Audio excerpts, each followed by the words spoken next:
Hello, আমি অনু। আজ তোমাদের সাথে নিয়ে এসেছি আমার এক্সাম দিনের একটা ব্লগ।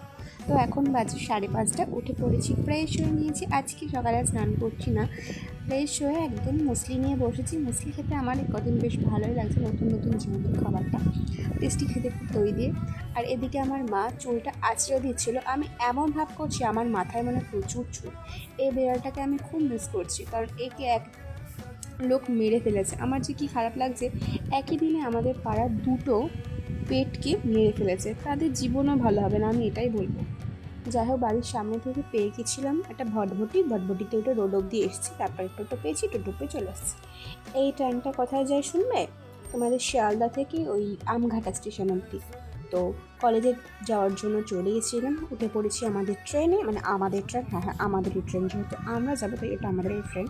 এখান থেকে আমি নিয়ে নিয়েছিলাম একটা কানের দুল, তারাও তোমাদের দেখাচ্ছি। যাই, আর এদিকে টাকা নিয়ে সঞ্চিতা ঝগড়া করছিল। এই যে কানেরটা নিয়েছিলাম, এই কানটা না ভাঙা এসেছে, আমাকে একটু গ্লু লাগাতে হবে। তারপরে মামির হাতে রান্না বান্না খাবার দাবার খেয়ে সঞ্চিতার দিকে সাজতে হ্যাস ছিল। তুই কি লিখেছিস? মিষ্টির রস।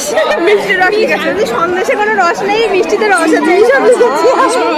না গাইস, আমি লিখেছি রস, কারণ আমি তো রসের সংজ্ঞা দাও, ওখানেও কী লিখেছে শুনবে? মিষ্টির রস আছে, সন্দেশের রস নেই। যাই হোক, ওটা নিয়ে অনেক হাসি ঠাট্টা করে ধরে তারপর আমরা এখন যাচ্ছি বাড়ি।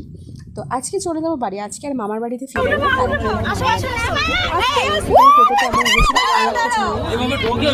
আটকে গেছিল দুটো টোটোর মাঝখানে। ট্রেন এসে পড়েছে, তুই বান্ধবী এখন বসে বসে ট্রেনের মানে কতক্ষণে বাড়ি যাব সেটাই ওয়েট করছিলাম। তো চলো, আজকে কিন্তু ব্লগটা এই অবধি।